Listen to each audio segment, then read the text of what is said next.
¿Qué lo que era? Vivir como corresponde. Voy a repetir lo que expliqué recién porque no había grabado, así que vamos a ver la última parte de esta sección que le coloqué la sección 4. La sección 4 tiene este título, lo cambié un poquitito para que fuera más ad hoc, que es vivir, exhortación a vivir dignamente. Pablo exhorta a los filipenses a vivir como es digno del Evangelio de Cristo. Eso dice en el versículo 97. Esto lo hace primero explicando que hay que ser unidos en la lucha, segundo, unidos en amor, y tercero, unidos en humildad.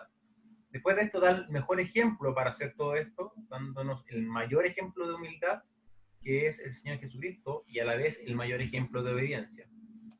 Y ahora, en el versículo 2, el capítulo 2, hace la exhortación final de esta exhortación de vivir dignamente, y explica cuáles son las consecuencias. ¿Qué pasa cuando vivimos dignamente? Versículo 12 parte diciendo, por tanto.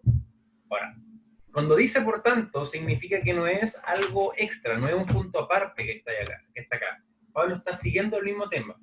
El tema que está desarrollando desde el 1.27, donde dice, vivan como es digno del Evangelio. Después de que nos dice todo esto, termina esta sección diciendo, por tanto todo esto. Por tanto, como es digno vivir del Evangelio. Por tanto, como tienen que estar en unidad. Por tanto, que tenemos el mejor ejemplo del Señor Jesucristo, escuche lo que les voy a decir. Eso es lo que está diciendo Pablo.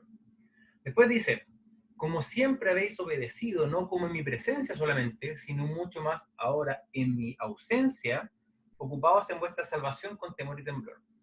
La primera frase, cuando dice, como siempre habéis obedecido, no como en mi presencia solamente, sino mucho más ahora en mi ausencia, es como la razón por la cual Pablo le está diciendo que escuchen. Pablo se lo dice de esta forma. Ustedes siempre han sido buenos hijos espirituales. Ustedes siempre han obedecido a mis enseñanzas. ¿Ok? Y así como lo han hecho otras veces, háganlo ahora que no estoy con ustedes. Eso es lo que está diciendo Pablo. Esto es como una introducción para lo que viene a decir. Le está diciendo, bueno, ya que ustedes son súper obedientes, escuchen lo que les voy a decir. Ahora, cuando Pablo les dice... Pero no está como en un tiempo de que diciéndole que ellos ya lo hacen. La forma de verbal tiene como las dos opciones, como decirlo como que lo hacen o también como una exhortación de hacerlo. Lo que pasa es que si tú los sigues con lo que viene después, mucho más ahora en mi ausencia, hagan esto. ¿Te das cuenta? No es que diga que ya lo hacen. O sea, ustedes siempre lo han obedecido, no en mi presencia solamente, pero ahora, yo no estoy, hagan lo que viene. Ahora, los filipenses, muy importante, vieron a Pablo como quien realmente era. Él no dijeron, un compadre nomás que nos viene a enseñar, no. Vieron a Pablo como el apóstol de Dios. Apóstol quiere decir enviado.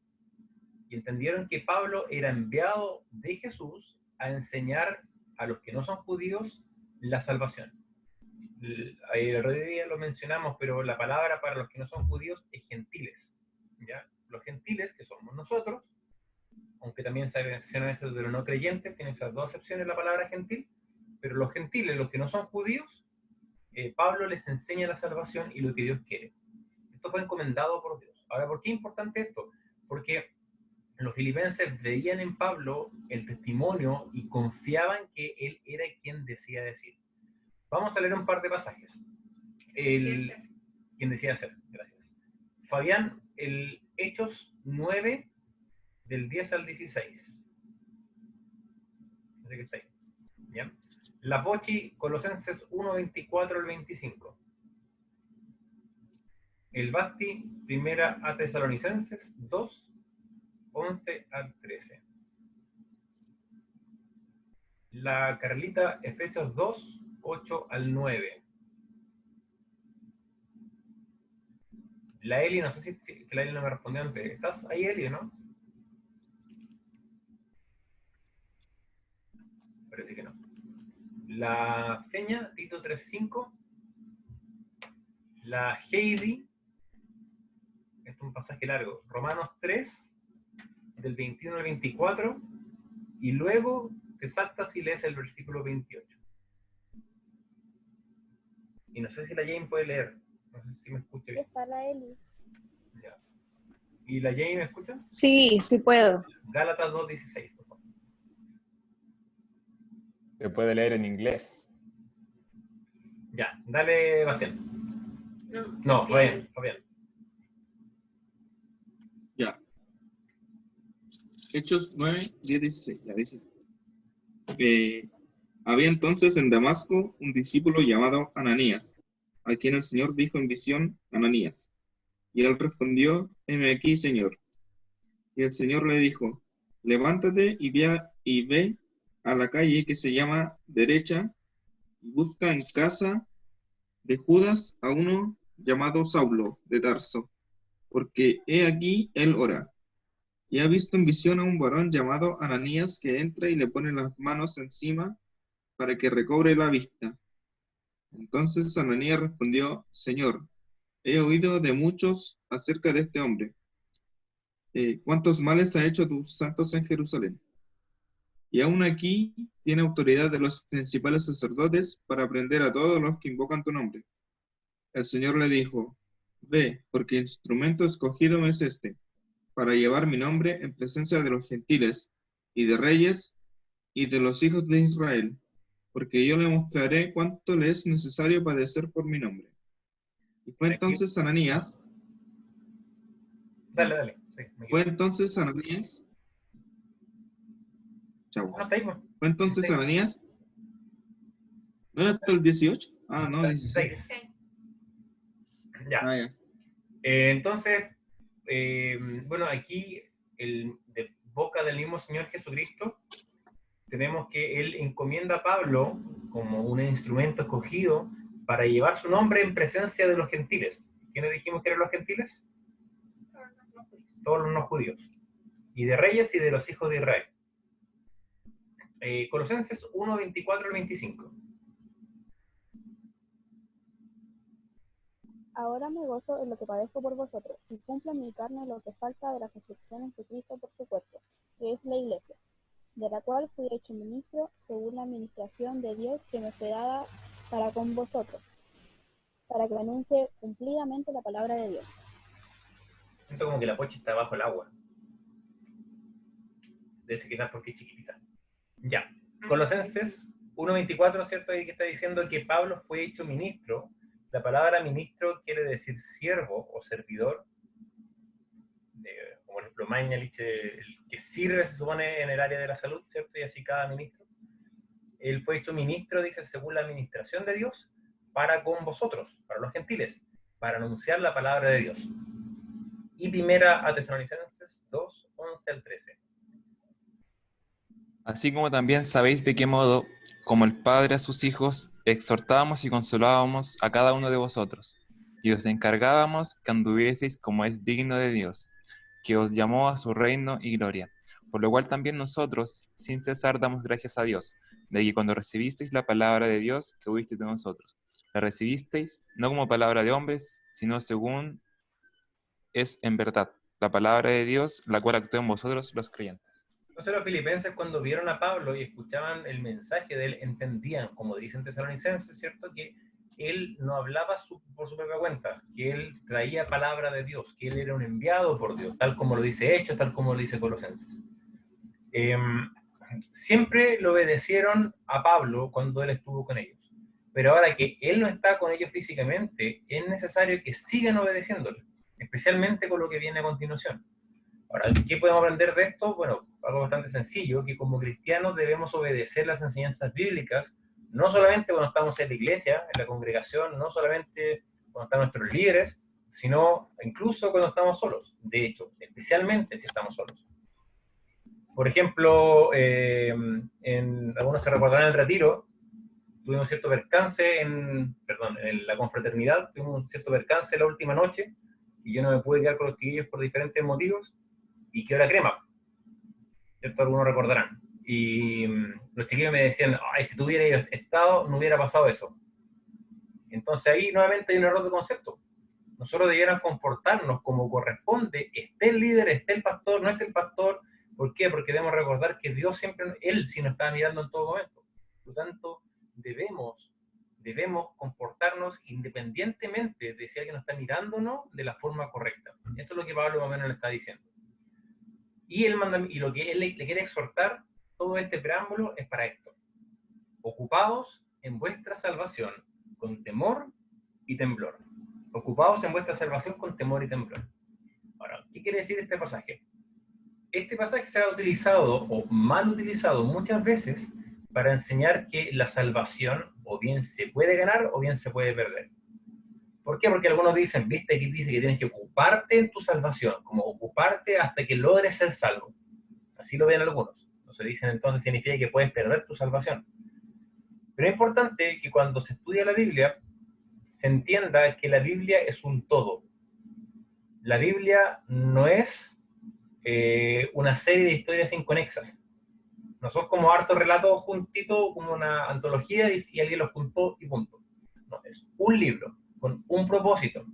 Por lo tanto, la Biblia no se puede contradecir a sí misma porque tiene el mismo autor, que es Dios. Un pasaje no puede ir en contra de otro pasaje, porque si se llegara a contradecir, la Biblia dejaría de ser la palabra de Dios, que es inerrante, o sea, que no tiene errores, e infalible, que no se equivoca. Son cosas diferentes. Que sea inerrante quiere decir que en sí, en su unidad, es perfecta y que no hay errores dentro de ella misma. Infalible quiere decir que no se equivoca con lo que está diciendo, ¿ya? Por ejemplo, ¿qué sería una contradicción? Que la Biblia dijera, por ejemplo, en un lado que los judíos no podían comer cerdo y en otro lado dijera que sí podían comer cerdo. Eso sería una contradicción evidente. Eso significaría que la Biblia está equivocada y que no sería la palabra de Dios.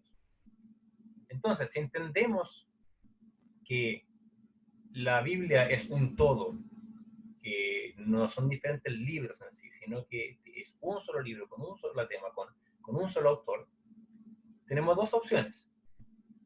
O Pablo no está enseñando que la salvación se gana o se pierde, o Pablo sí la está enseñando y significaría que la Biblia no es la palabra de Dios. Si Pablo sí enseña eso, no es la palabra de Dios. Por lo tanto, es evidente que el mismo Pablo tampoco se contradeciría. Mira, tenemos muchos pasajes, yo anoté aquí 4 pasajes, en los cuales Pablo explica de forma enfática y muy clara que la salvación no es por obras, que la salvación no se puede ganar por esfuerzos. Vamos a partir por los básicos, Efesios 2, 8 al 9. Porque por gracia sois salvos por medio de la fe, y esto no de vosotros, pues es don de Dios, no por obras, para que nadie se glorie. Glorie. Glorie. Tito 3:5. Nos salvó no por obras de justicia que nosotros hubiéramos hecho, sino por su misericordia, por el lavamiento de la regeneración y por la renovación en el Espíritu Santo. Estos dos pasajes son súper claros, que Dios nos salva no por obras, ¿cierto? No por obras de justicia que nosotros hubiéramos hecho. Esto quiere decir que no puedes ganarte la salvación, no puedes obrar, actuar, hasta que al final puedas ser salvo, ¿ok? Así no funciona. Romanos 3, 21 al 24 y luego el versículo 28. Pero ahora, aparte de la ley, se ha manifestado la justicia de Dios, testificada por la ley y por los profetas. La justicia de Dios por medio de la fe en Jesucristo, para todos los que creen en Él, porque no hay diferencia, por cuanto todos pecaron y están destituidos de la gloria de Dios, siendo justificados gratuitamente por su gracia mediante la redención que es en Cristo Jesús. Concluimos, pues, que el hombre es justificado por fe sin las obras de la ley. El versículo 21 parte diciendo que Dios manifiesta su justicia a través de Cristo, ¿cierto? La justicia quiere decir ser tratado como inocente, como quien cumple la ley, y esto es a través de la fe en Jesucristo. Dice, para todos los que en Él creen. Versículo 28 dice que somos justificados gratuitamente mediante su gracia. Y versículo 28, que somos justificados por fe, sin obras de la ley, no por hacer cosas. Y por último, Gálatas 2:16.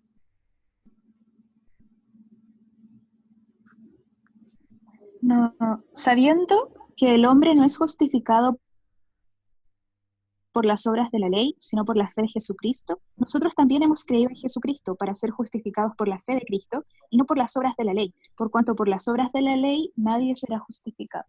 Y nuevamente Pablo lo recalca más todavía, dice que no somos justificados por las obras de la ley, no somos justificados por ser buenas personas, por ocuparnos, por hacer buenas obras, porque dice, de hecho, es súper enfático al final, por las obras de la ley nadie será justificado.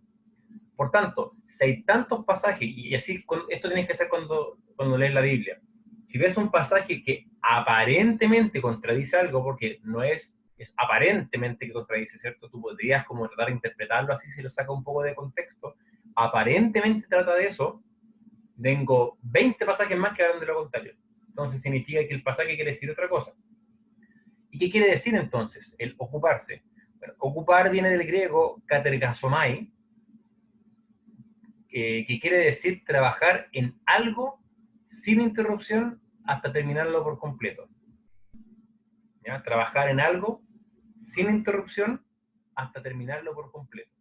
Lo que Pablo está diciendo entonces es que los filipenses deben trabajar para vivir de forma digna en esta salvación que ellos ya tienen. Ahora que son salvos, ocúpense, enfoquen sus esfuerzos en vivir como corresponde a la salvación que tienen. Es como, les voy a dar este ejemplo. Yo soy anestesista, ¿cierto? Ustedes lo saben. Ahora, cuando yo egresé de anestesia, ¿yo qué hice ahora? Me ocupé en la anestesia, trabajé en la anestesia. Eso no quiere decir que yo trabajé para obtener otra vez el título, porque ya lo tengo, sino que ahora que soy anestesista, trabajo en lo que ya soy. Acá es lo mismo. Cuando Pablo dice, ocúpense de su salvación, no quiere decir ocúpense para ser salvos, sino, ahora que son salvos, sigan viviendo de esa forma hasta que esto se termine, hasta que estemos en la presencia del Señor. Vivan de la forma correcta. En una paráfrasis, ahora que entendieron el máximo ejemplo de humildad y obediencia, recuerda que la frase por tanto está conectando con todo lo anterior, Pablo les dice, ahora que han entendido el máximo ejemplo de humildad y obediencia, obedezcan entonces este mandamiento. Trabajen en vivir como Cristo, trabajen en vivir en unidad y humildad, trabajen en vivir dignamente. Entonces, esta exhortación de ocuparse en la salvación anexa con todo lo que hemos estudiado desde el 1.27, ¿cierto? Vivir dignamente, unidos en la lucha, unidos en amor, unidos en humildad, humildes y obedientes como Cristo. Por lo tanto, esfuércense, trabajen en esto. Esa es su pega. ¿Tienes el título? ¿Ya eres salvo? Bueno, ahora dedícate a eso. Pero estos esfuerzos, dice Pablo, que deben estar hechos con temor y temblor. Ahora, cuando habla de temor, esto no es como el miedo que un ladrón tiene de que lo encuentre la justicia, sino es el temor y respeto sano que un hijo debe tenerle a un padre, aprendiendo los límites que Dios tiene para cada hijo suyo. Contaba otro día como parece que en este grupo lo hice, con Crónicas de Narnia, en el libro El sobrino del mago. Veía, no sé si lo conté acá, que había un niño y un adulto que se encontraban con este león, que es una representación de Jesucristo. ¿Lo conté aquí? ¿No? ¿No? ¿Sí? ¿Sí? Ya. Es la misma historia, ¿cierto? Nosotros como creyentes no tenemos, claro, Dios infunde temor, pero nuestra reacción a ese temor es muy diferente a un inconverso. El inconverso tiene el deseo de huir, de salir arrancando. Nosotros tenemos el deseo de rendir nuestra vida a sus pies por este temor reverencial que le tenemos. El diccionario enciclopédico bíblico ilustrado, el medio del hombre, que es para este pequeño libro que está acá, lo recomiendo, sé que lo puede comprar en algún momento, es muy bueno para analizar frases, términos, etc. O algún otro diccionario. Lo define así el temor. Dice, temor es una reacción afectiva, o sea, de afectos, ¿cierto? Como de sentimientos, ante la amenaza de un mal con el deseo de huir.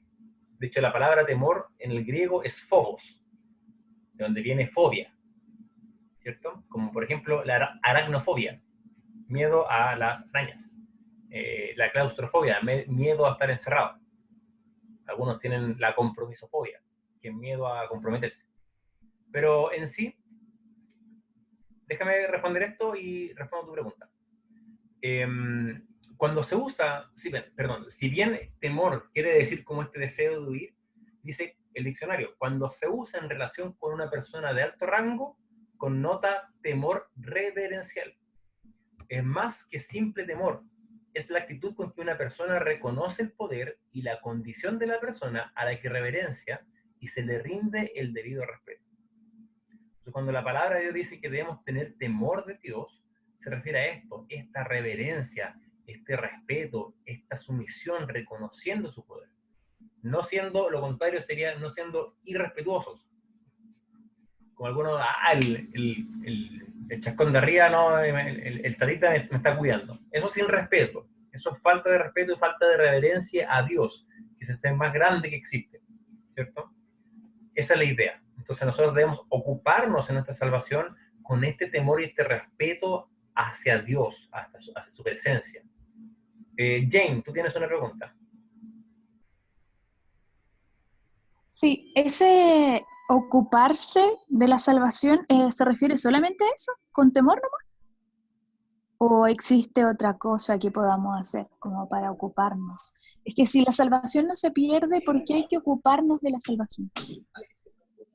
Por lo que explicaba recién, no es que tengas que... A ver, ocuparse de la salvación es trabaja en vivir como corresponde. Esa es como la idea. Eso es lo que le puse acá. Trabajen en vivir como Cristo, trabajen en vivir en unidad y humildad, trabajen en vivir dignamente. Toda esta sección, desde el 1.27 hasta ahora el 2.18, habla de la exhortación de vivir dignamente. Entonces Pablo está repitiendo lo que ya dijo, cuando les dijo en el 1.27, vivan como es digno del Evangelio de Cristo. Acá es lo mismo. Tú eres salvo, vive como es digno, ocúpate en tu salvación. ¿Me entiendes? Y la forma como yo me ocupo es con temor y temblor. No estoy diciendo que tú tienes que, para ocuparte, actuar con temor. No, es la forma como tú lo haces. Es como con los sentimientos, como la actitud que tienes que tener. Pero al final el ocuparse simplemente es lo mismo que hemos mencionado. Vivir digno del Evangelio, vivir unidos en la lucha, unidos en humildad, unidos en amor, obedientes como Cristo, humildes como Cristo. Esa es la idea. ¿Se entiende? ¿Cómo habitualmente ocupamos esa palabra? Claro. Es como decía, la palabra viene de trabajar. Y es como lo mismo, como yo te decía, ya, trabaja como anestesista. Pero no es que yo trabaje para ser anestesista. ¿Está? Yo, ahora que soy anestesista, trabajo como tal porque ya lo soy. Esa es como la idea. ¿Se entiende? Sí, se entiende. Gracias. Y nuevamente, este versículo, muchas otras iglesias o gente lo utiliza para mostrar que la salvación se pierde. Pero nuevamente, si ya es un versículo que podría interpretarse de esa forma, pero que se entiende lo que quiere decir, claramente no está hablando de eso, pero más encima tenéis como 40 versículos más que te hablan que la salvación es por gracia. Entonces, no da cabida a eso. ¿Ya? Ahora, ¿por qué debo ocuparme de mi salvación? Versículo 13. Porque Dios es el que produce en vosotros así el querer como el hacer por su buena voluntad. La razón por la cual los filipenses deben ocuparse en vivir dignamente, versículo 1, Filipenses 1.27, a través de la unidad y la semejanza a Cristo, y lo voy a repetir estas veces, esto es una conclusión de lo que viene diciendo el 1.27 en adelante, vivir dignamente, vivir como corresponde, en humildad, en amor, ¿cierto? Obediente como Cristo. ¿Por qué los filipenses deben ocuparse en eso? ¿Por qué tienen que hacer esto? Claro, ¿por qué tienen que hacerlo?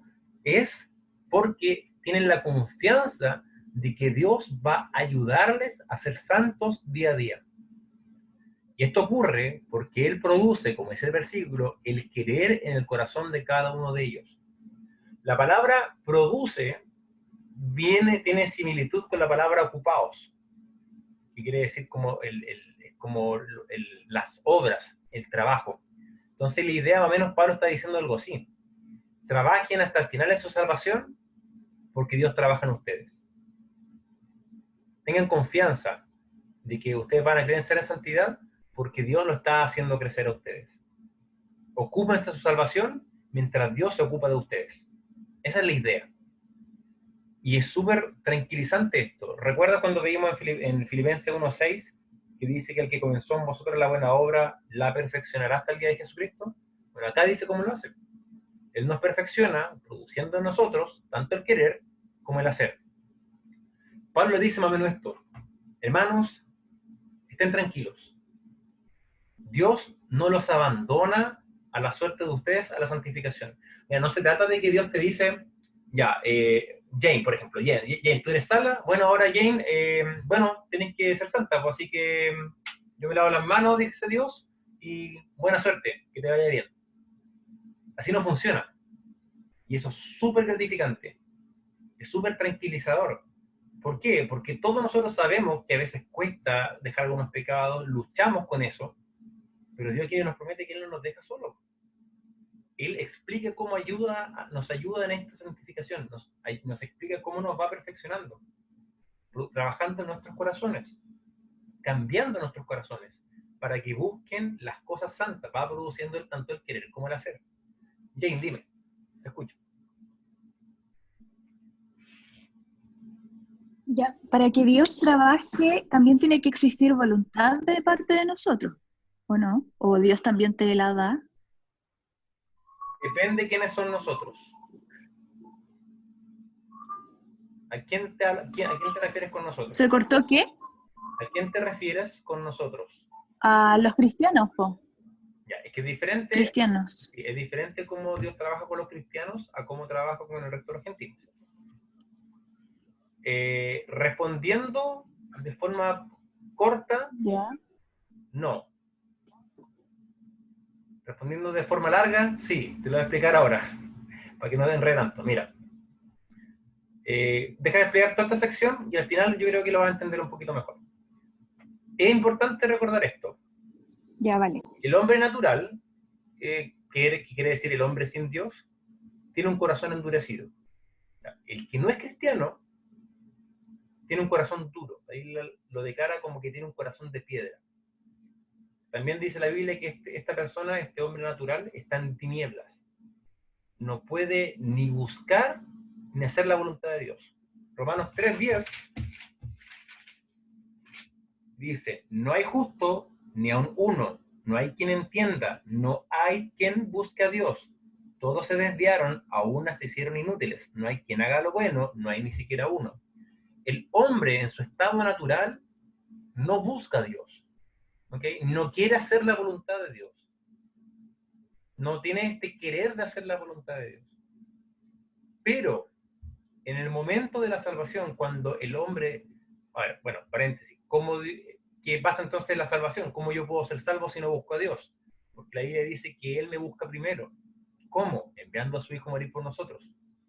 ¿Ya? Tú no buscaste a Dios primero, tú no eres salvo porque tú dijiste un día, ¿sabes qué? Voy a ver qué Dios hizo por mí y lo voy a buscar. No, a ti te llegaron a contar que Cristo murió por tus pecados, ¿cierto? Y de hecho, aunque tú hubieras tenido ese deseo de buscarlo antes, Él, mucho tiempo atrás, te buscó. Desde antes de la fundación del mundo, Él ideó el plan para que tú pudieras reconciliarte con Él. Él busca primero, Dios inicia esta reconciliación. Recuerda, como lo decíamos otras veces, que tú te enemistaste con Dios, pero Él es ahora el que busca reconciliarse contigo. Así con toda la humanidad. Así con toda la humanidad, sí. Porque de tal manera amó Dios al mundo que envió a su Hijo unigénito para que todo aquel que en él cree no se pierda. O sea, Él busca a todo el mundo. Por eso en 2 Corintios capítulo 5 dice que los creyentes deben ir al mundo y predicar el Evangelio diciendo esto: reconcíliate con Dios. Dios provee la forma en la cual uno se puede reconciliar con Él. Yo no lo busco, Él me busca primero. Él me ama primero. Ok, cuando soy salvo, cuando entiendo que Dios me busca y coloco mi fe, mi confianza en el Salvador, y soy salvo, ocurre algo. Ocurren hartas cosas, pero una de las cosas con respecto a lo que hablamos ahora se conoce teológicamente como la regeneración. La regeneración es que Dios cambia tu corazón, cambia tu interior, te cambia por dentro. ¿Ya? Mira, vamos a ver un par de pasajes. La Jane, 2 Corintios 2:14, Bastián, Juan 3, 3 al 5, Marcelo, Jeremías 31, 33. Si la Eli llegó, que levante la manito. Mientras la Pochi, Ezequiel 33, 26. 36, 26. Y el Fabi, 2 Corintios 5, 17. La Carlita, Primera de Crónicas. Primera de Crónicas, 29, 19. Y la Fernanda, Primera de Reyes, 8, 57, 58. Ya. Primero los Corintios 2, 14.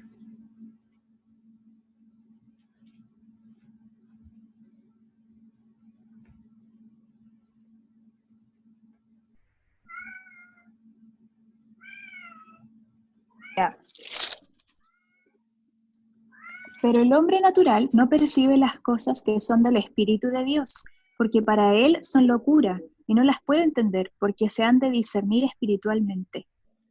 Aquí Pablo empieza diciendo, o en el orden que lo coloqué yo, que el hombre natural, que dijimos que era el sin Dios, el hombre que no es creyente, no puede entender las cosas espirituales, porque para él son locura, no las puede entender. Otros pasajes de la Biblia dicen que el hombre tiene como un velo, está ciego espiritualmente, está en tinieblas, está entenebrecido, es como que tiene ceguera espiritual. Por eso dice que incluso las cosas de Dios se tienen que discernir por medio del Espíritu Santo. Juan 3, 3, 5.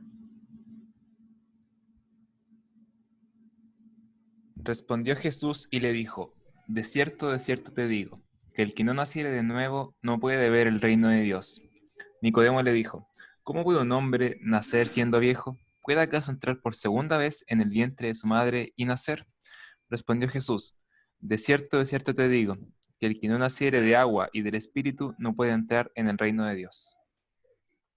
Jesús le dice a Nicodemo que para ser salvo, algo necesario es ser regenerado. Esto quiere decir nacer de nuevo. ¿Por qué? Porque el hombre natural, ¿cierto? El que no nace de nuevo, no puede entrar a la presencia de Dios. Necesita que Dios lo haga nacer de nuevo. En Juan 1:12 dice que a todos los que le recibieron, a los que creen en su nombre, les dio potestad de ser hechos hijos de Dios, los cuales no son engendrados de sangre, ni de voluntad de carne, ni de voluntad de varón, sino de Dios. Los hijos de Dios son los que Dios los hace nacer de nuevos. ¿Cómo los hace nacer de nuevos? Creyendo. Cuando tú crees en el Evangelio, Dios te regenera, te hace nacer de nuevo, ¿ya? Y esto hace un par de cambios en ti. Jeremías 31, 33. Pero este es el... Oye, perdón. Pero este es el pacto que haré con la casa de Israel después de aquellos días. Dice Jehová: daré mi ley en su mente, y la escribiré en su corazón. Y yo seré a ellos por Dios, y ellos me serán por pueblo. Y ahí Ezequiel 36, 26. Os daré corazón nuevo, y pondré espíritu nuevo dentro de vosotros, y quitaré de vuestra carne el corazón de piedra, y os daré un corazón de carne. Dios hace un pacto con Israel y le dice que en algún momento va a hacer esto. Y este corazón de piedra, este corazón endurecido que ellos tienen, Él los va a cambiar y les va a dar un nuevo corazón, los va a regenerar. Ahora, si bien este pacto es para Israel, nosotros, dice Romanos, que somos injertados en este pacto. Llegamos a este pacto por medio de la misericordia de Dios. Y 2 Corintios 5, 17.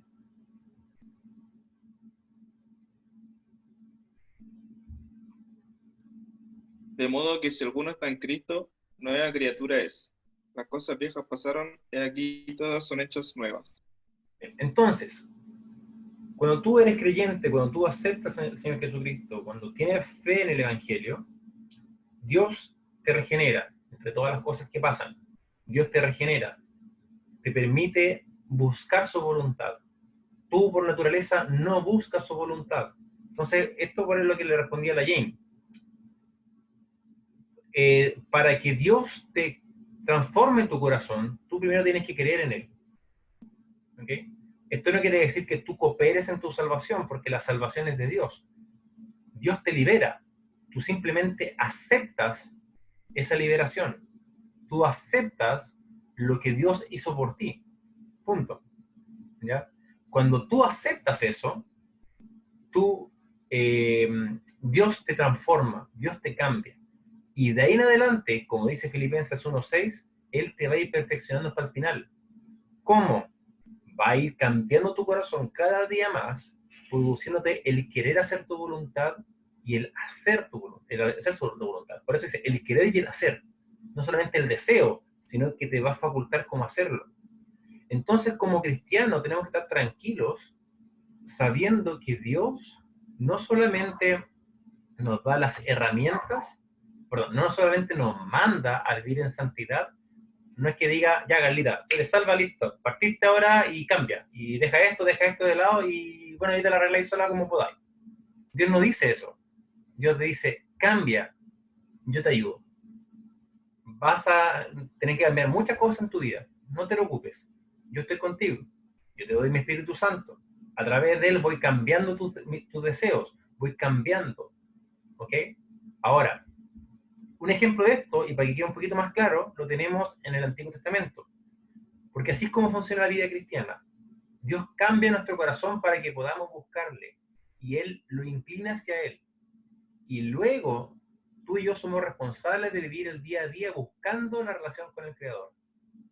Si te fijas, parte de toda esta sección que estamos estudiando en Filipenses, o sea, esta sección de ahora, parte en el versículo anterior. En el versículo 12, donde Pablo nos exhorta, o Dios nos exhorta a través de Pablo, a ocuparnos en nuestra salvación. Y nos dice, ocúpate, porque Dios está trabajando en ti.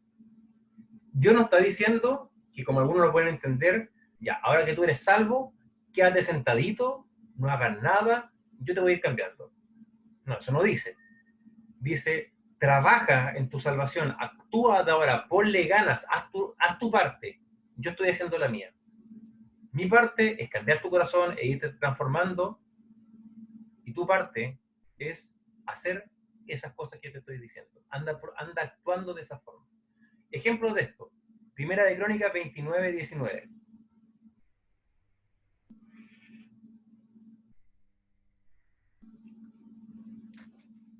Asimismo, da a mi hijo Salomón corazón perfecto, para que guarde tus mandamientos, tus testimonios y tus estatutos, y para que haga todas las cosas y te edifique la casa para la cual yo he hecho preparativos. Bien, y Primera de Reyes 8:57 al 58. Esté con nosotros Jehová nuestro Dios, como estuvo con nuestros padres, y no nos desampare ni nos deje. Incline nuestro corazón hacia Él, para que andemos en todos sus caminos, y guardemos sus mandamientos, y sus estatutos, y sus decretos, los cuales mandó a nuestros padres. Bien. Fíjate, aquí son dos personas que están hablando. Primero habla David con respecto a Salomón, y después habla Salomón con respecto al pueblo. David es el padre de Salomón. Son dos reyes de Israel. En el primer pasaje, David le pide a Dios que le dé a Salomón, ¿qué cosa? Un corazón perfecto. ¿Para qué?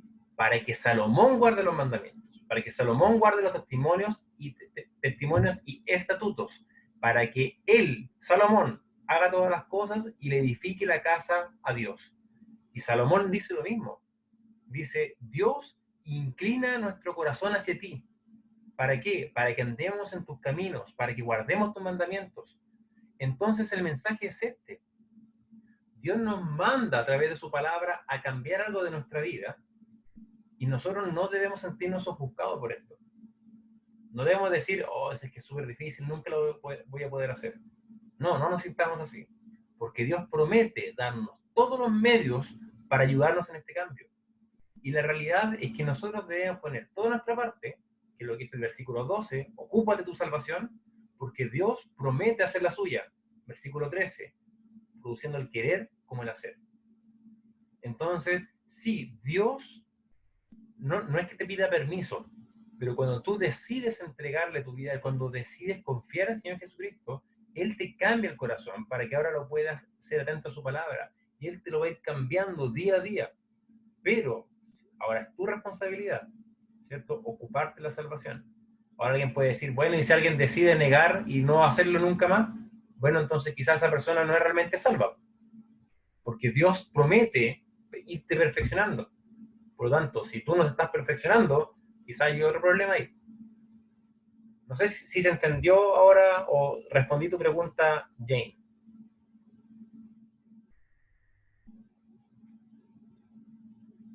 Sí, pero igual en el fondo existe voluntad de nosotros, po, ¿En qué parte? para ocuparnos de la salvación. Claro, por eso te lo está mandando, pero nuevamente, Dios va cambiando tu corazón para que tú lo puedas hacer. Y eso lo hace en los verdaderos creyentes. ¿Cachai? O sea, Dios va a ir trabajando en tu corazón, va a ir cambiando tu voluntad para conformarla a la suya. Él va trabajando en ti a través de diferentes formas. Pero esto es solamente ya. para los que creen en esto, no es para todos. O sea, no es como que alguien pueda decir, como algunos grupos, ¿cierto? Dicen que toma un inconverso y lo transforma completamente y esa persona no. Porque como te decía hace poco, sería como que Dios lo estuviera obligando. Y no funciona así, pues Dios no quiere, porque el amor obligado no es Claro. amor. ¿Cachai?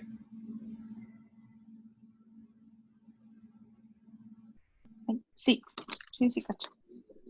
Y como dice la de Monster Inc., tu silencio me tranquiliza. Bien. Por su buena voluntad. Así termina el versículo. Dice, Dios es el que produce, es el querer como el hacer por su buena voluntad. Esto quiere decir que Dios quiere en su voluntad que sus hijos hagan su voluntad. Muy sencillo. Dios quiere que sus hijos hagan su voluntad. Puedan buscar la santidad, se puedan ocupar de la salvación. Esto lo dice 1 Tesalonicenses 4:3, la voluntad de Dios es vuestra santificación, que os apartéis de fornicación. En una paráfrasis dice, en versículo 2 a 13, debido a todo lo anterior, debido a que hay que vivir dignamente en humildad, en obediencia, siguiendo el ejemplo de Cristo, todo lo que hemos dicho del 1:27 hasta ahora, dice Pablo, debido a todo lo anterior, es que yo les pido que me obedezcan en esto que les diré a continuación, tal como ustedes lo hacían cuando yo estaba con ustedes. Trabajen en vivir como corresponde, cristianos salvos, recordando que Dios trabaja en ustedes, produciendo en sus corazones el deseo y la voluntad de hacer su voluntad. Bien, vamos a tomar un descansito, para que estire las piernas, no se queden dormidos, vayan a lavarse la carita, y después continuamos, a menos que haya alguna consulta.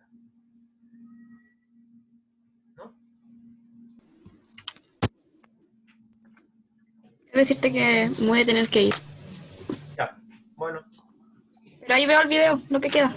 Adiós. Chao, Chita. Oye, al Marcelo se le ha quitado la mala costumbre de poner el hámster.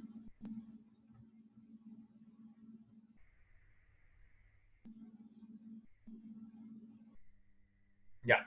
¿Están todos? ¿Pasti? La Carla no está. ¿La Heidi y la Jane? ¿Pasti? Sí. Bien, sigue el versículo 14. Haced todo sin murmuraciones y contiendas. La palabra murmuración, recordarán también algo similar que lo vimos en meditar, que ocurría en Salmo capítulo 1. Y acá la palabra es gongusmos, que es como una onomatopeya. ¿Recordarán lo que es una onomatopeya? ¿Alguien se acuerda de lo que es una onomatopeya? Simular un sonido, como miau, por ejemplo, ¿cierto? Claro. Entonces, la onomatopeya de murmuración en el griego es gongusmos, que es como ellos le dicen al murmullo. Y la idea es una conversación de descontento en privado. Así lo define el diccionario. ¿Ya? Murmuración quiere decir conversación de descontento en privado. Y contienda se refiere primeramente como a un razonamiento interno, pero también se puede aplicar como a discusión. Esta frase se puede interpretar de dos formas, y entre todo lo que estuve estudiando, algunos la mitad lo he interpretado de una forma y la mitad de otra. Yo me desencadeno más por la segunda, pero como lo he dicho otras veces, si lo van a creer así, bueno, tampoco es algo tan importante una forma u otra, pero si lo van a hacer, tengan ustedes su propia convicción, no porque yo los digo. No vale aquí, no, si el libro lo enseñó así. Cada uno es responsable ante Dios de cada cosa que cree. Pero algunos lo entienden como que la murmuración y contienda son en base a la voluntad de Dios. Recién veíamos en el versículo 13 que Dios produce en nosotros el querer como el hacer por su buena voluntad. Entonces, algunos interpretan que que Pablo está exhortando a los filipenses a no murmurar, no estar descontentos y no como razonar la voluntad de Dios. Así como, no, pero quizá la voluntad de Dios no es tan buena. Así lo entienden algunos. Yo y unos pocos creo que se refiere a la unidad, que es lo que está hablando todo este rato. De murmurar quiere decir como conversar de los hermanos como en privado, como el pelambre, y la contienda, las peleas, ¿cierto?, entre hermanos. Por el contexto me voy más por esto segundo. ¿Por qué? Porque el versículo que viene habla del buen testimonio. Entonces, creo que tiene más relación así. Pero independiente de cuál de las dos sea, la actitud del cristiano, sea hacia Dios o hacia el prójimo, es la misma. Vivir de forma digna del Evangelio, sin murmurar, hacia Dios o contra Dios, contra los hermanos, y sin contender, sin discutir ni con Dios ni con los hermanos. ¿Ya?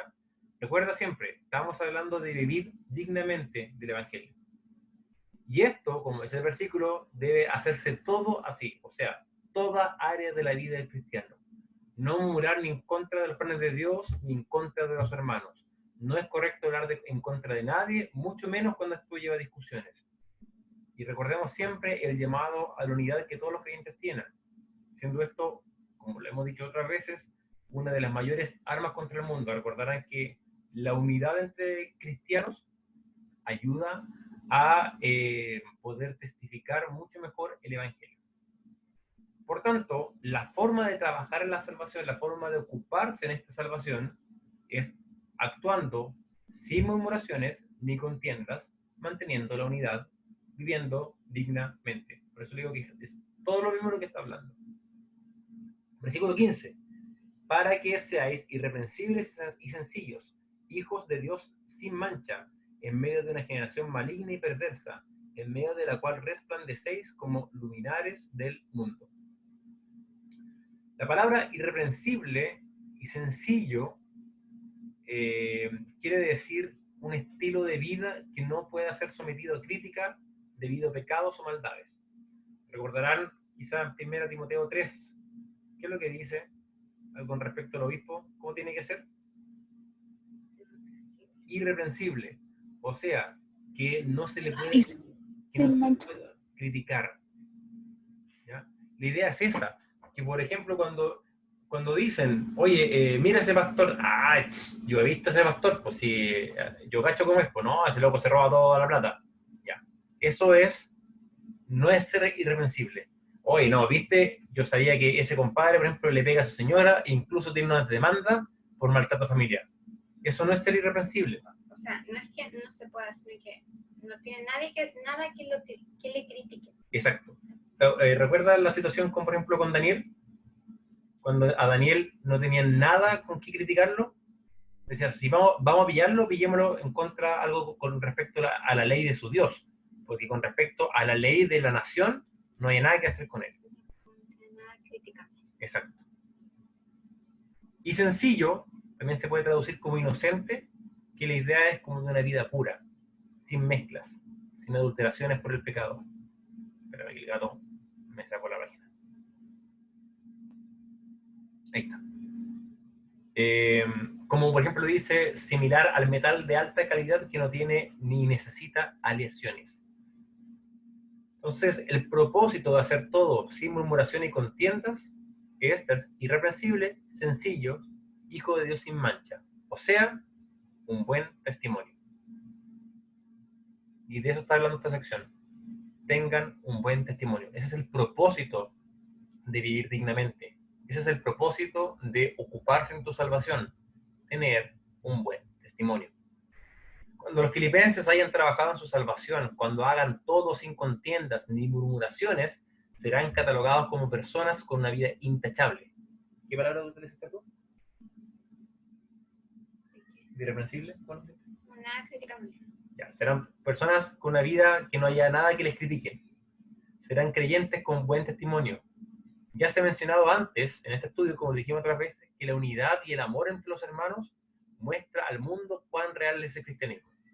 Y acá está el ejemplo que les decía, tenemos dos del Señor Jesucristo, cuando Pilato dice que no había ningún delito en Cristo. No había nada por el cual acusarlo, no había nada, absolutamente ninguna cosa. Y Daniel de la misma forma, actuaba de la misma forma, dice, buscaban ocasión para acusar a Daniel en lo relacionado al reino, mas no podían hallar ocasión alguna o falta porque él era fiel. Ningún vicio ni falta fue hallado en él. Entonces dijeron aquellos hombres, no hallaremos contra este Daniel ocasión alguna para acusarle, si no la hallamos contra él en relación con la ley de su Dios. O sea, Daniel era un hombre sin tacha, ¿cierto? Que ante la visión de los demás, era una persona irreprensible que no tenía nada que criticar. Carlita, ¿tú tienes una consulta? Dime. Entonces, de alguna manera, Pablo nos dice como que el trabajo de Dios nos va a dar un buen testimonio. Sí, o sea, sí y no. De forma indirecta el trabajo de Dios nos va a dar un buen testimonio. El punto es, Dios va a producir en ti cambiar cosas. Por ejemplo, el ejemplo clásico, yo soy mañoso. ¿Ya? Imagínate nomás, un súper, no es que sea así. Imagínate que soy mañoso. Si yo, por ejemplo, en el trabajo actúo de esa forma, imagínate que alguien me dice, oiga, Doc, no hay, no sé, pues, no hay tubo 6.5, que es una cuestión que pedimos. Y yo reacciono irascible. Pero ¿cómo no hay tubo 6.5? Oye, pero ¿qué onda? Mira, esta gente, este hospital, pero ¿cómo tan tonta? Imagínate que actuar así por mi ira. Después, cuando yo quiera predicar el evangelio, la gente que va a decir, ¿y este doctorcito es cristiano? No sería irreprensible. ¿Está? Ahora, ¿qué es lo que hace Dios? Dios va a producir en mí el darme cuenta, hablando a mi corazón, diciéndome, Felipe, eso está mal, tiene que cambiar. Y Él va a producir en mí ese decir, chuta, ¿sabes qué? Sí, tengo que cambiar esto. Él va a trabajar en mí. Ahora, cuando yo lo entiendo, ahora yo tengo que ponerle todas las ganas y decirle, bueno, ya, yo voy a empezar a cambiar esto. Me va a costar a veces, pero debo ponerle mis ganas. ¿Cómo? Esforzándome, orando, permaneciendo en el Señor, leyendo mi Biblia, pidiendo consejos. Ocúpate en eso. O sea, tu trabajo enfócalo ahora a tener ese buen testimonio. Esa es como la idea. ¿Por qué? Porque cuando tenga buen testimonio, va a ser irreversible, sin tacha, y vamos a ver también cuál es la consecuencia de eso. ¿Sí? Ya. Ahora, este testimonio, este ser hijos de Dios sin mancha, este ser irreprensibles y sencillos, tiene un contraste. El contraste es que estamos, o están, le dice a los filipenses, en medio de una generación maligna y perversa. En otras palabras, Pablo dice, marca la diferencia. Si tenés una casa, o no sé, un paño todo sucio, tú sé esa mancha, o mejor dicho, esa ausencia de mancha.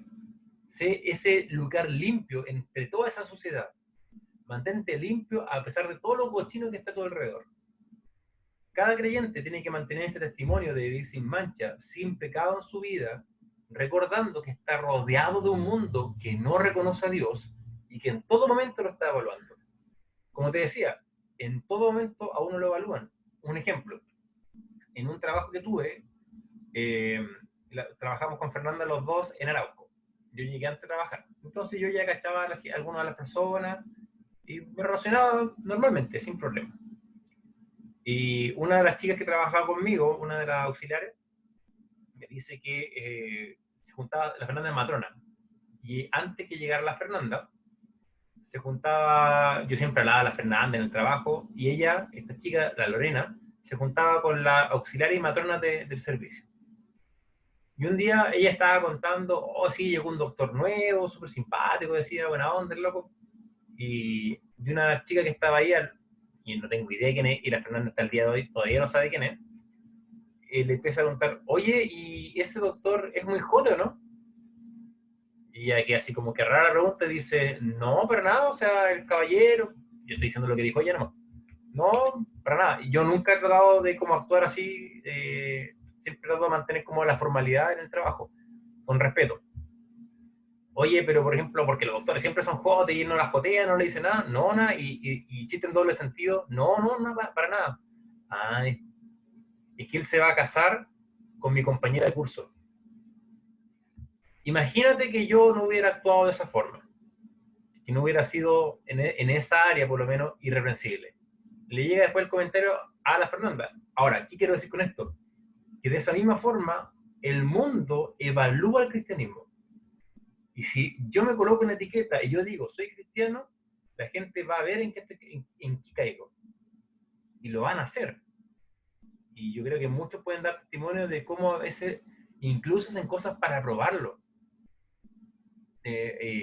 Por ejemplo, no sé, para mí en el trabajo de repente muestran fotografía y me van a mostrar y para ver qué respondo. Fotografía obviamente cochina, pero le digo, no, gracias, que no lo veo. No, si sabía que no lo veis, pero era para cacharnos. Entonces, como que quieren ver si uno cae.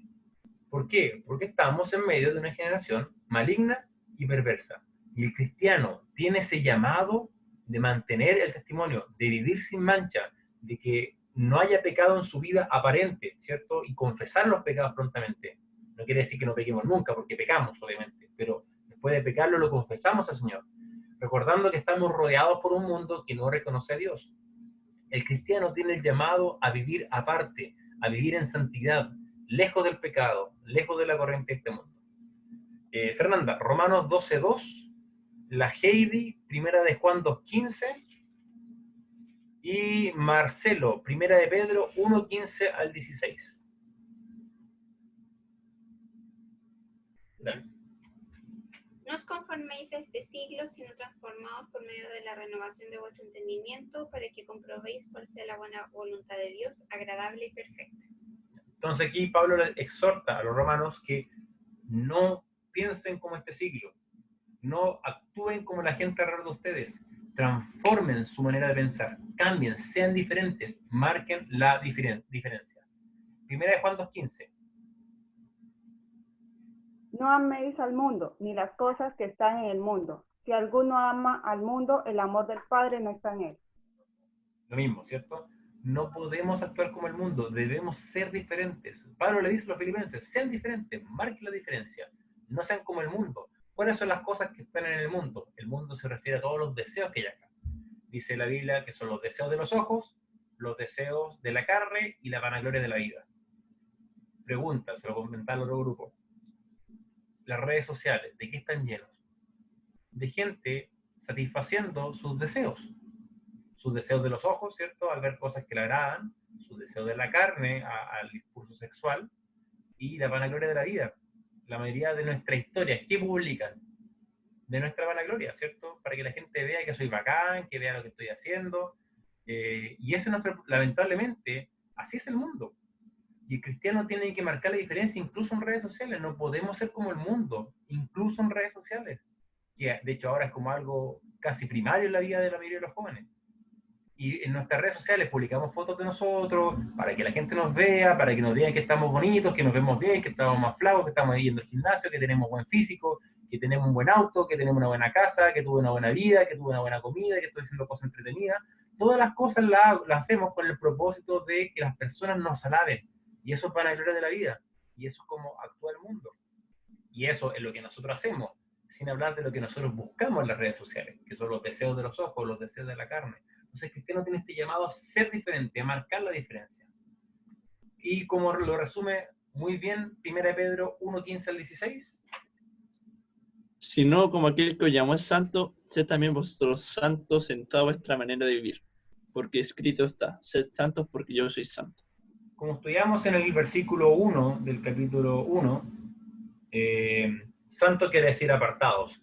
Dios nos manda a estar apartados de este mundo, de esta generación, como dice el versículo, maligna y perversa. Y ahora está el porqué. En medio de la cual resplandecéis como luminares en el mundo. Los filipenses, por medio del testimonio, por medio de su unidad, por medio de su vida de lejos del pecado, por medio de su humildad y obediencia como Cristo, serían una luz tremenda que alumbraría hasta las tinieblas más oscuras. Ellos no debían olvidar que el mundo está en tinieblas espirituales, y que ellos, el mundo, los no creyentes, a través de su vida, iban a ver, ellos a través de su vida llevarían la luz a los rincones más oscuros de este mundo, para que de esa forma los inconversos puedan ver. Lo mencionamos antes en Mateo, lo voy a buscar yo porque yo la hemos leído tantas veces, en Mateo 5:14.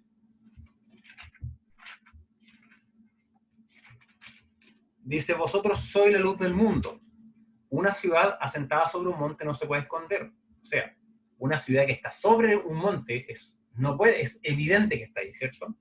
Tampoco dice enciendes una luz, es como una vela, ¿cierto? No enciendes una vela y la pones debajo del almud, como tú no prendes una linterna, por ejemplo, y en una carpa y la colocas dentro del saco de dormir. No tiene sentido, ¿cierto? Tú quieres ver. Dice, si no sobre el candelero y alumbra a todos los que están en casa. Si tú quieres alumbrar más con esa linterna, ¿qué haces? Vas y la cuelgas arriba, la colocas en el lugar evidente donde alumbra a todo lugar. De la misma forma, dice el Señor Jesucristo, así alumbre vuestra luz delante de los hombres, para que vean vuestras buenas obras y glorifiquen a vuestro Padre que está en los cielos. Las buenas obras, el testimonio, tiene como propósito no esconderlo, sino mostrarlo al mundo para que las personas puedan ver la luz de Cristo. Recordemos, Jesús es la luz del mundo. Nosotros, al ser la luz del mundo, reflejamos la luz de Cristo. Somos como grandes reflectores. Y mientras más limpios estemos, mejor podemos reflejar la luz de Cristo. ¿Con qué propósito? Que las personas puedan ver a Dios, que glorifiquen a Dios. Por ejemplo, por ejemplo, el Bastián, no sé, por su forma de actuar en la universidad, imagínate, le invitan a un carrete, a fumarse algo, el Bastián dice, no, sabes que no, y actúa de una forma intachable. No es para que la gente diga, oh, qué bacán, oye, que íntegro el Bastián. Ese no es el propósito. El propósito es que la gente diga, oye, él es cristiano, él es diferente, él no solamente predica, cree en lo que predica. Esa es la idea. Y termina la idea en el versículo 16, Filipenses 2:16. Ha sido de la palabra de vida. Y en otras versiones se traduce como manteniendo en alto la palabra de vida. Para que fueran luz que alumbren las tinieblas, no tenían que tener únicamente un buen testimonio acerca de la unidad de todo esto, sino que debían tomar el Evangelio, la palabra de vida, y presentarla al mundo bien alto. ¿Por qué? Porque la salvación no llega por el testimonio. El testimonio da paso a explicar el mensaje, pero lo que salva es la palabra de vida, lo que salva es el mensaje, es el Evangelio. El testimonio es el acompañante a esto. Pero para que el mundo sea verdaderamente salvo, no les basta con el testimonio. El testimonio es lo que te da pie para que cuando tú expreses el Evangelio sea más fácil que crean. Mira, dos pasajes. Bastián, Romanos 1:16 al 17. Y la Jane, Romanos 10, 13 al 14, y luego el versículo 17. ¿Al tiro? Arturo. Ya. Oh, me lo corriste. Voy a tener que buscarlo. La idea. Déjamelo ahí para no buscarlo. No, pues búscalo.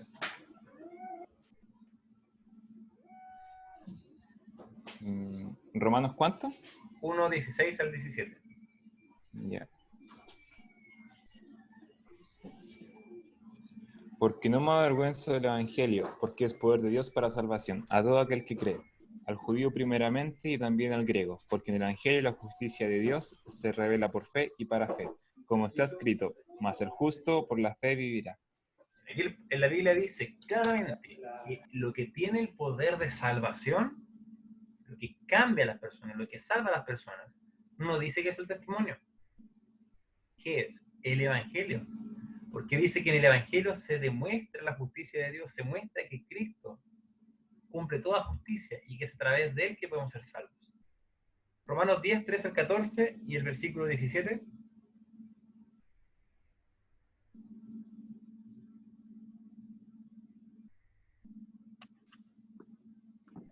Porque todo aquel que invocar el nombre del Señor será salvo.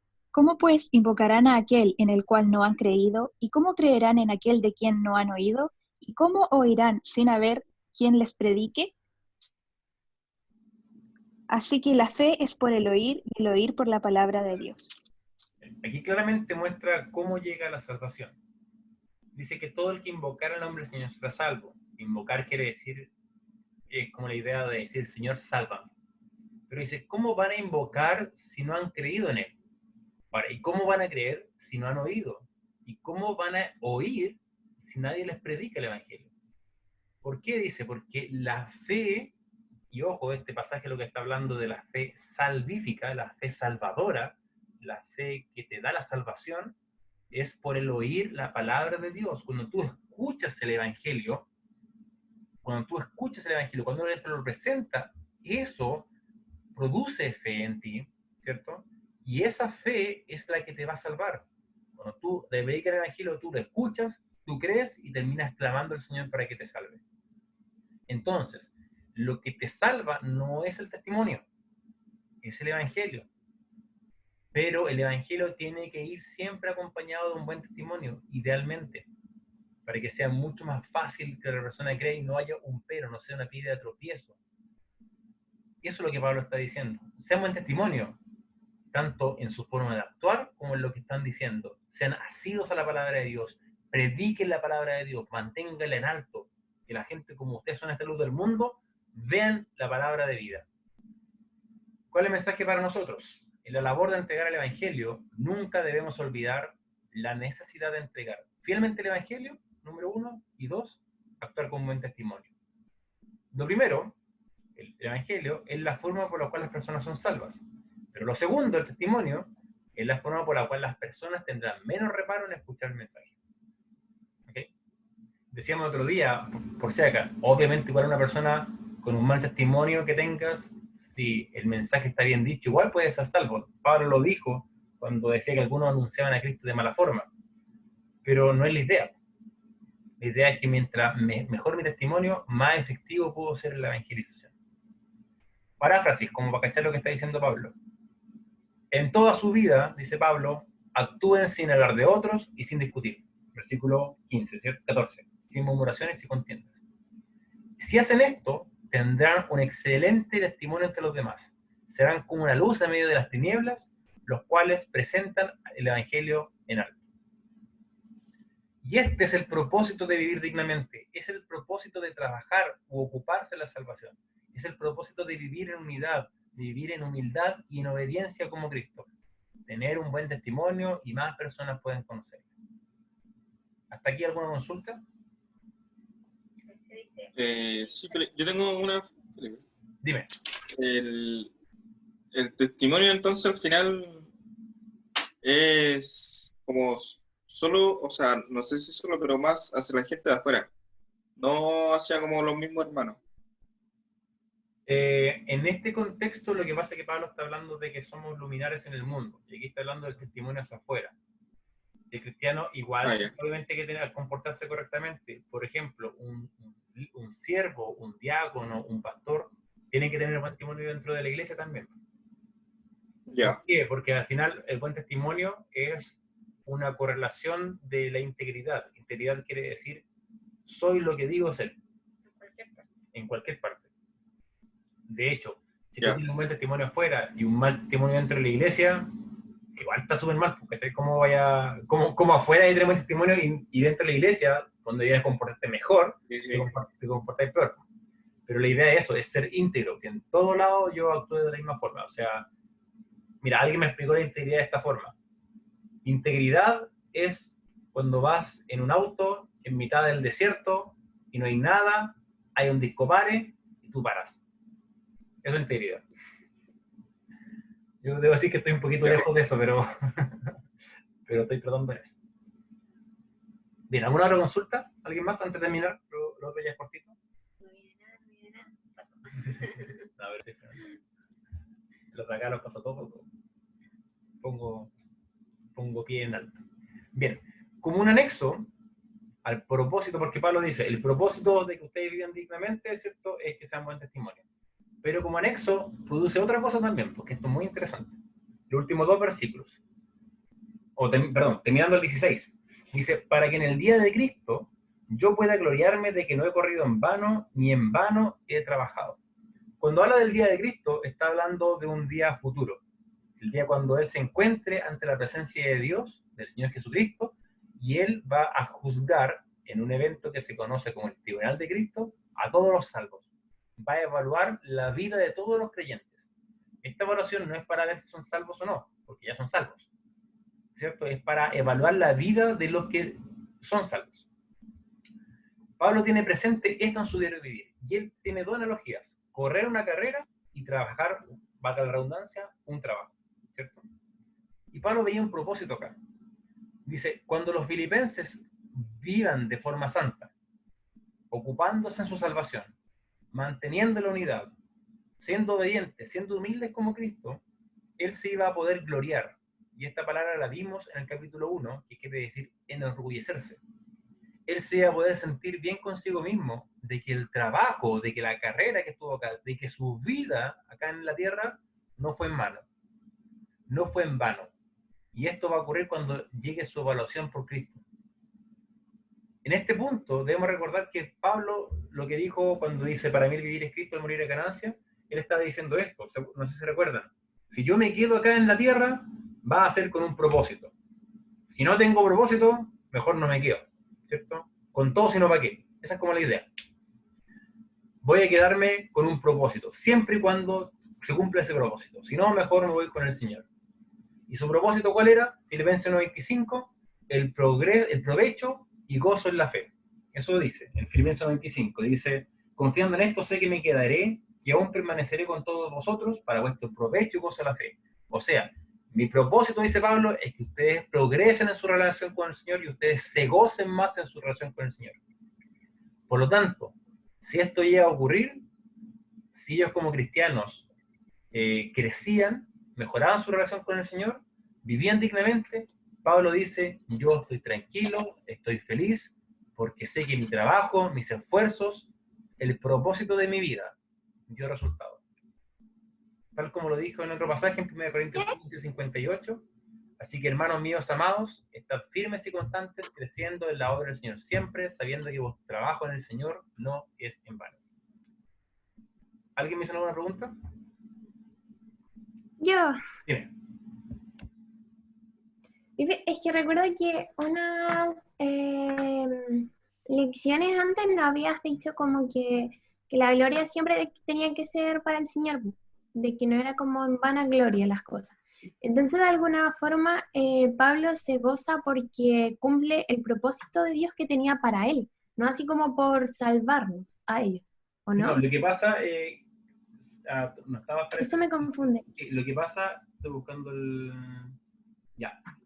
La palabra que nosotros traducimos como gloria son dos palabras diferentes en el idioma original. ¿Ya? Cuando, por ejemplo, en el 1:11, mira, Filipenses 1:11, dice que debemos llevar frutos de justicia por medio de Cristo para gloria y alabanza suya. Ese gloria, la palabra es doxa. Y esa es la gloria de Dios.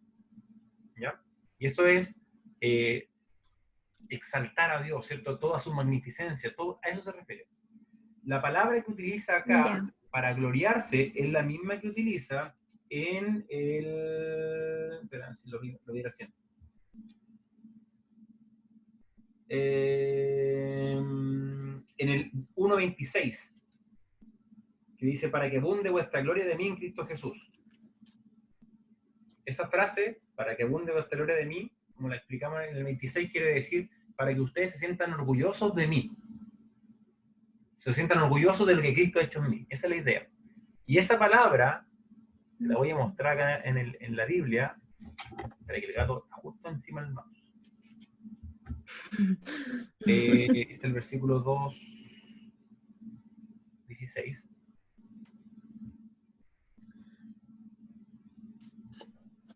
Es esto de acá.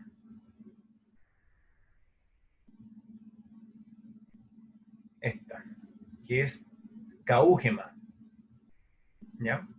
Que es la misma que sale en el 1:26. Vamos a poner aquí, en el 1:26, para que vuestra gloria, ¿cachai? Dice arribita, caúgema. Y si bien se traduce como gloria, no es gloria en el sentido como la gloria que le pertenece a Dios. Se traduce también como orgullo, como enorgullecerse. De hecho, en otras versiones, mira, para que lo veas, en el 16, aquí dice, me sentiré orgulloso. quiere decir otra cosa, ¿me entiendes? Esa es la idea. Cuando Pablo aquí dice en el 2.16, yo pueda gloriarme de que no he corrido en vano, Pablo está diciendo, yo puedo decir con gozo y con orgullo propio, hice lo que Dios me encomendó. Esa es como la idea. ¿Entiendes? No se refiere como a no darle la gloria a Dios, porque esa palabra de dar la gloria a Dios es otra palabra. Esto es orgullo, pero un buen orgullo. Es como, bien, bacán, lo hice, pude hacerlo. ¿Está bien? Y eso es lo que Pablo estaba contento acá. Y eso es lo que está diciendo. Dice, si ustedes actúan así, yo podré estar muy feliz. Esa es como la idea. Orgullo como de felicidad interna. Esa sensación de, oh, logramos.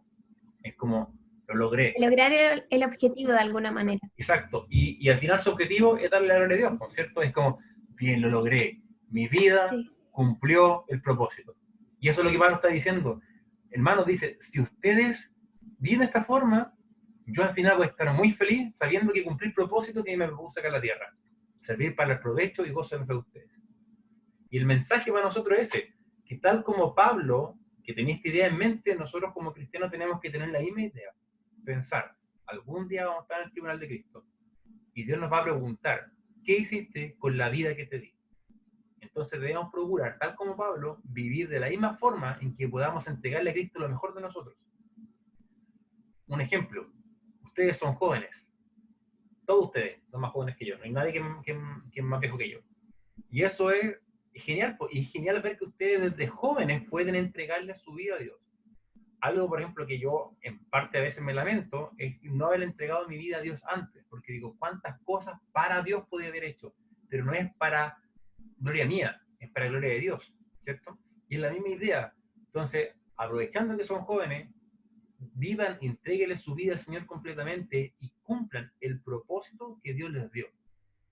Nosotros hace poco con la Fernanda estábamos hablando sobre el ministerio de los jóvenes, yo le expliqué y conversamos de cómo el Señor nos ha llamado y que estamos acá debido a su llamado, y estamos tranquilos, sabiendo que estamos cumpliendo el propósito que Dios nos puso en este momento de nuestra vida, poder edificar a los jóvenes de nuestra iglesia y de pasadita a algunas de otras iglesias como lo hemos hecho. Entonces, estamos contentos y estamos orgullosos de poder hacer el trabajo que Dios nos ha mandado. ¿Se entiende ¿te quedó clara la duda? ¿Carla? Sí. Y me confundía porque me acuerdo que la vez pasada habías dado como un habías dado un ejemplo de que si tú, por ejemplo, predicabas un mensaje y ese mensaje hacía que una persona fuera salva, de que la gloria no iba a ser para ti, pues iba a ser para Dios. Entonces, como él decía gloria, claro, y se refería como al acto de Dios, al trabajar en nosotros para perfeccionarnos, me confundía como eso. Pero yo no sabía que eran como distintas glorias, por eso. Sí, pues y es el punto, al ser palabras diferentes, porque como son traducciones, y la traducción es del año 60, para nosotros el término gloria no lo utilizamos, y solamente lo utilizamos como el gloria, ¿cierto? Así como lo magnífico de Dios, que eso es de Dios, y nadie se lo puede quitar. Bien, y el versículo 17 habla, volviendo un poquito a las convicciones que sorprenden de Pablo, da una tremenda convicción. Nuevamente Pablo nos dice ahora, y bueno, para entender esto hay que entender un poco a lo que se está refiriendo. Porque él dice, y aunque sea derramado en libación sobre el sacrificio y servicio de vuestra fe, me gozo y regocijo en todos vosotros. ¿Cuál es la idea? En el Antiguo Testamento, lo voy a hacer cortito porque se nos acaba el tiempo, se derramaban libaciones, que es la palabra que utiliza ahí. Una libación es una ofrenda a Dios, pero una ofrenda líquida. Y generalmente era algún tipo de agua especial, era sangre de algún tipo de animal, era vino, algún producto, era algo líquido que se derramaba para Dios. Entonces yo decía, esto no es para mí, es para Dios, y lo derramaba. ¿Ya? Y a veces se derramaba sobre los sacrificios. Se sacrificaba un animal y se derramaba así. Aquí Pablo dice que él compara el servicio para Dios, el servicio que él hace a los filipenses, como un sacrificio a Dios. Como dice Romanos 12:1, que presentemos nuestros cuerpos en sacrificio vivo a Dios. Bueno, Pablo exactamente hace lo mismo. Él dice, yo sirvo a los filipenses, este es mi sacrificio a Dios. Así como en la antigüedad se sacrificaba un cordero, yo sacrifico esto para Dios. Y yo mismo me veo, dice Pablo, como el líquido en el cual se derramaba sobre este sacrificio. Esta sangre que se derramaba sobre el sacrificio es mi sangre. Entonces Pablo dice, mi servicio a ustedes es un sacrificio que le ofrezco a Dios. Y aunque yo muera y se desparrame mi sangre sobre él, ¿saben qué les dice? Yo me voy a gozar. Para Pablo, el servicio que prestaba a los filipenses era motivo de gozo, ya que él veía todo esto como una ofrenda a Dios. ¿Por qué una ofrenda a Dios? Porque Pablo sacrificaba tiempo, sacrificaba trabajo, se esforzaba, ¿cierto? En esto, sacrificaba dinero, se esforzaba, había llantos, había alegría, había amor. Todo esto era una ofrenda para Dios. Señor, todo esto, todo el servicio que yo hago es mi ofrenda para Dios. Y dice, incluso si yo muero y soy entregado sobre esto, nuevamente el pensamiento de que podía morir, ¿sabes qué? No importa. Yo me gozo y me regocijo con vosotros. Y el versículo 18, y asimismo gozados y regocijados también vosotros conmigo. Está diciendo esto. Hermano, yo me gozo por esto. Gócense conmigo. Y ustedes gócense, y yo me gozo con ustedes. En otras palabras, gocémonos todos juntos. ¿Y de qué se goza Pablo? La sexta razón de gozo en la carta. Pablo se goza al saber que su vida no ha sido en vano. Pablo se goza al saber que su vida no ha sido en vano. Dice, si ustedes viven de esta forma, eso va a demostrar que mi vida no es en vano. Y yo me voy a gozar con esto, porque cumplí el propósito de mi vida. Por lo tanto, al igual que los filipenses, al igual que él, los filipenses debían gozarse en que el apóstol viviera su vida con un propósito. De la misma forma, todos los cristianos debieran gozarse al saber que sus vidas tienen un propósito divino y de saber que han podido llevarla a cabo. Esa es la sexta. Sexta razón de gozo. Gozo al saber que su vida no ha sido en vano. ¿Qué es lo que significaba libación? Es derramar algo líquido en una ofrenda líquida a Dios. Bien, la paráfrasis para poder entender un poquito.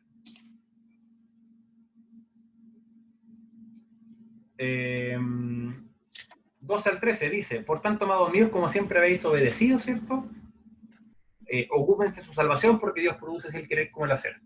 Debido a todo lo anterior, dice Pablo, el vivir dignamente en humildad y obediencia, siguiendo el ejemplo de Cristo, es que les pido que me obedezcan en lo que les diré a continuación, tal como lo hacían cuando yo estaba con ustedes. Trabajen en vivir como corresponde a cristianos salvos, recordando que Dios trabaja en ustedes, produciendo en sus corazones el deseo y la voluntad de hacer su voluntad.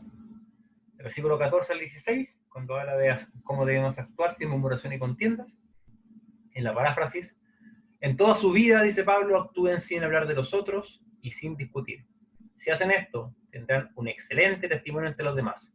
Serán como una luz en medio de las tinieblas, las cuales presentan el Evangelio en alto.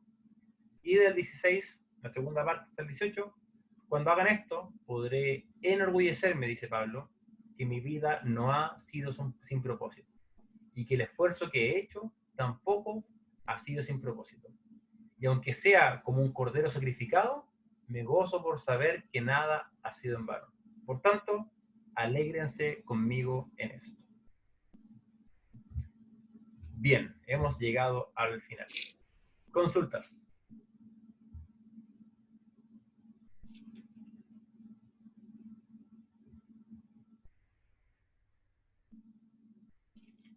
Hoy Leli habló.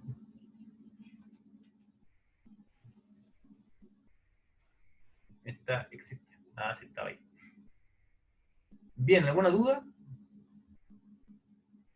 Pongan sus camaritas para la foto final, por favor. Vamos a parar la grabación.